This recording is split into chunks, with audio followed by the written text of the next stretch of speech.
Bismillah, walhamdulillah, wassalatu wassalamu ala rasulillah. Assalamu alaikum wa rahmatullahi wa barakatuh. Welcome back to the third lesson in the money module. In the first two lessons, we discussed what is wealth, what is rizq. We mentioned a bit about taqdeer and is wealth preordained? If so, what can we do? If not, how can we improve our wealth? And what is the instrument, the means and mechanisms where wealth can be used to help the ummah? In lesson 3, bi'idhnillah ta'ala, we'll talk about the important topic of lack of wealth versus love of wealth. Now, many of you may have heard the quote that the root of all evil is money. We don't believe that as Muslims. This is a very communist way of thinking. The root of all evil is money. No, in fact, money can be a great way to spread the message of Allah subhanahu wa ta'ala. Without money, the message of Islam would not have spread. Without money, the expeditions, the wars that the Rasul sallallahu alaihi wasallam took part in wouldn't have been able to be funded. Without the money of the Sahaba, without the money of Khadija radiallahu anha, Islam would have not been able to flourish and spread within 50 years to China all the way to Asham and Maghrib. Within 50 years of the Prophet ﷺ's death. This is wealth. You need wealth to travel. You need wealth to spread the message of Islam. You need wealth for shelter and housing and clothing. If you don't have wealth, how can you eat? If you can't eat, how can you speak? All these things are very, very important. So it's not that money is the root of all evil. In fact, the love of money is the root of all evil alongside the lack of money. So if you look at evil in society, a lot of people sell their souls. Why? Because of love of money. And Allah subhanahu wa ta'ala says in the Qur'an as well, Shaitan, Iblis, threatens you with poverty. And Allah says as well about burying your daughters, do not kill your children for fear of poverty. So fear of poverty, lack of poverty can cause evil. Interest, gambling, all these fahsha, lack of money. And the other side is love of money. Conquests in terms of the wars we've seen in the last 20 years just in the Middle East. Again, this is love of money, love of profit, driving people to do heinous mass murders and genocide. So as Muslims, we have to have the balance. We are not people of asceticism. We're not people who go into the mountains and live simple life, just wearing white robes and eating bread. We actively engage in society. But we're also not people who bring the dunya into our hearts. Dunya, but whilst talk about dunya, talk about wealth and children, we put them in our hand, not in our heart. We don't dismiss them, nor do we deify them in terms of making them our deities. Because Allah subhanahu wa ta'ala says, have you not seen the one who takes his desires as his God? It is the love of money which becomes the desire, which becomes the ilah. And this is shirk. Love of money is shirk. The story mentioned in the Quran of Sulaiman alayhi salam when he slaughtered his horses because they distracted him from worship of Allah subhanahu wa ta'ala. So Allah says, your wives and your children can be enemies to you. Enemies in the sense that they can be distractions for you. So wealth can be a distraction. We should use it as a means to spread the message of Islam, not as the end itself. You become attached to money when you see it as the end goal, not the means. And at the same time, you do heinous things from lack of money when you see money as the solution to all your problems. Money is just a means of shifa, not the shifa itself. The shifa comes from Allah subhanahu wa ta'ala. But if you look at most problems in the world, poverty, hunger, malnutrition, wars and famine, a lot of them are to do with either lack of money or love of money. So this is the point in this module about having the balance, neither lack nor love. How do we have this conception in our minds as Muslims? How do we develop a middle path? Two things. We are hungry but humble. We are hungry in the sense that we want more. We want more so we can spread the message of Islam. We want more knowledge. We want more children. We want more wealth so we can spread the message of Islam. There are means.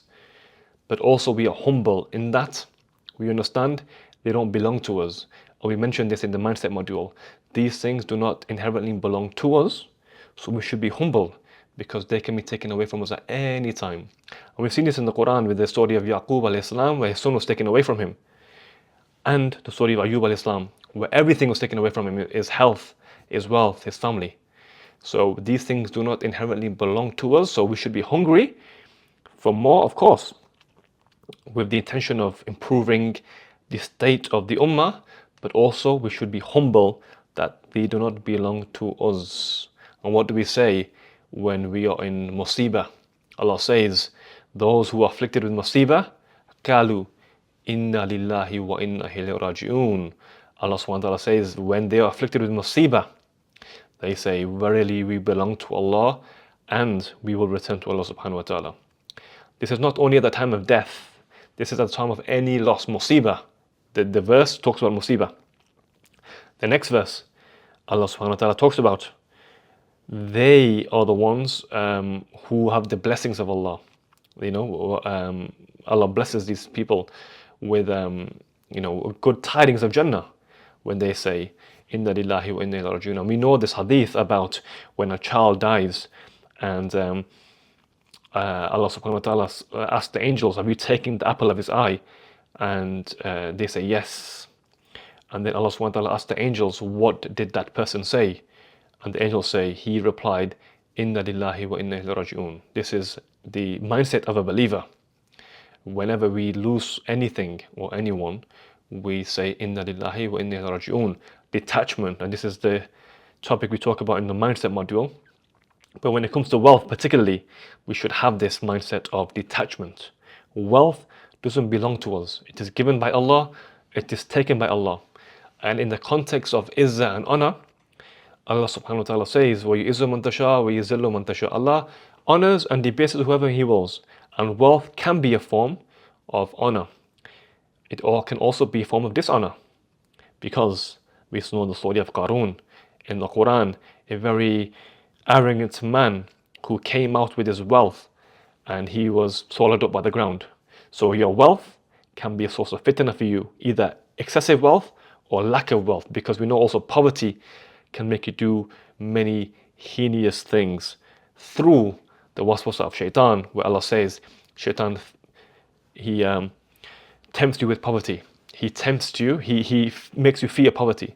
But the Muslims, we do not fear poverty. In fact, there's a dua where Rasulullah tells us to recite, Allah protect me from fear of poverty or from debt and from miserliness and from anxiety.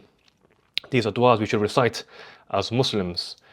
So the mindset is neither of love nor lack. The mindset is that of being in the middle, being content but being hungry. And the main thing here is being responsible. Your wealth can come and it can go, but what are you doing in your power to hold on to the wealth and distribute it accordingly? We know about zakah, we know about sadaqah, but what are you doing to cultivate your wealth, not just saving it? The Sahaba were investors. Abdul Rahman ibn Auf was an investor. He was one of the 10 companions promised paradise. And read about his story. He said, if I got a stone's worth, I would sell that in gold. He came to Mecca as a relatively poor, but he became very wealthy, a millionaire of his time, where half the debt was to him in Mecca. So he would trade. Sahaba traded amongst themselves. They traded camels for livestock, etc. One way was to cultivate wealth. And what are you doing with your wealth? When Allah gives you your salary, your business dividends, your share prices, what you extract from the business, what are you doing with that wealth? Are you spending on your family, your children? Are you investing it? What are you doing? So you're ultimately responsible. Allah says, do not let your hands become the source of your destruction. If you are spending your wealth excessively, then you may be the cause of your poverty. It is not from Muslim to spend excessively or to be miserly. We are the ummah of the middle path. which is the Ummatul Wasata. So this is a point I'm trying to make of financial responsibility. So have this in mind. And some practical tips to have a balance is, whenever you get your salary, they say 50% is on expenses. From the 50% that's remaining, you 10% save, 10% spend on family, 10% give in charity, 10% invest, and 10% you live, as in you enjoy 10% of that wealth. 50% goes to paying your rent, your household expenses, etc. That's a practical way. Do that split. 50% goes to expenses, the 50% do 10, 10, 10, 10, 10, 10. And inshaAllah wa ta'ala, in lesson 4, we'll talk more about investments, strategies, cryptocurrency, what's halal, what's haram.